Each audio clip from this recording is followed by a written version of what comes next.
Dear students, today I am going to teach you English grammar. I want to explain chapter 8, present tense. Listen me carefully. There are 3 types shown in your book of present tense. कहने का मतलब है कि present tense का 3 प्रकार दिखाया गया है तुम्हारे बुक में। Simple present tense, present continuous tense और प्रेजेंट परफेक्ट टेंस। देखो सिंपल प्रेजेंट टेंस क्या होता है। Simple present tense uses to show habitual truth या फिर present action. Simple present tense. Simple present tense is used to express a habitual truth or a general truth.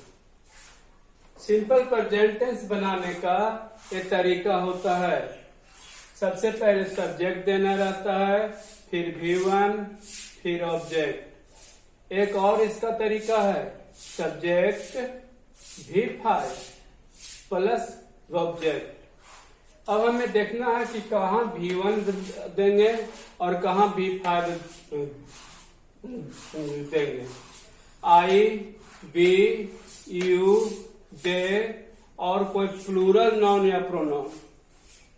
कोई plural noun या pronoun रहेगा तब V1 देंगे, लेकिन singular noun या pronoun रहने पर V5 दिया जाता है। जैसे आई, बी, यू, दे मैंने बताया तो बी है ये। प्लूरल नाउन रहता बॉयज, गर्ल्स, ऐसा तो V1 यहाँ देते। V1 है प्ले, क्रिकेट है ऑब्जेक्ट, तो इसका कंप्लीट हुआ बी प्ले क्रिकेट।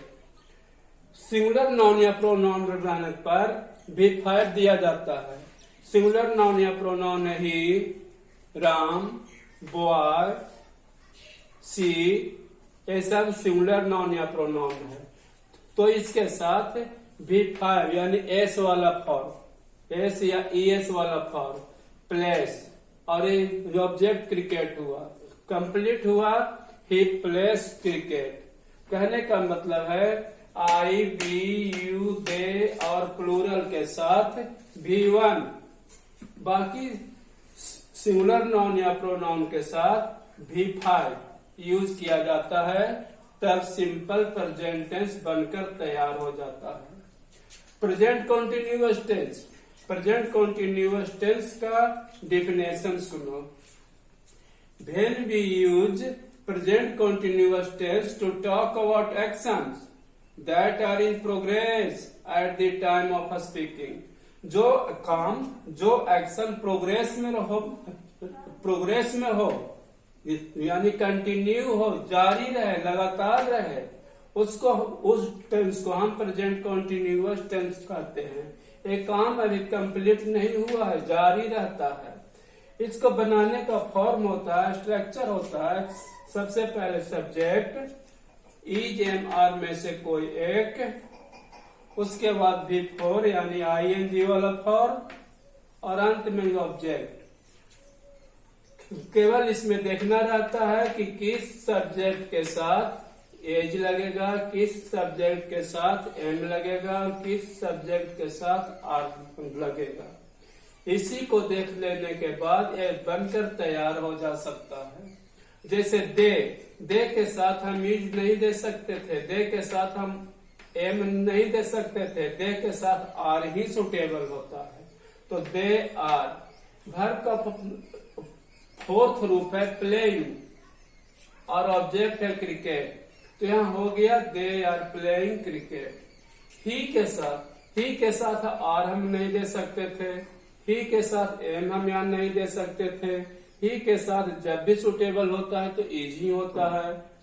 और यहाँ भर का चौथा रूप है ING वाला फॉर्म, रीडिंग, तो he is reading a book. इसी तरह इसको बनाया जाता है। देखना सब्जेक्ट के साथ इसमें से एक उचित यानी इज, एम, आर में से सुटेबल, उसके बाद वर्ब का फोर्थ रूप और object. Present perfect tense present perfect tense is used to talk about an action that happened in the recent past but is relevant in the present. Present perfect जो होता है past से होते आ रहा है लेकिन प्रेजेंट में भी अभी चालू है।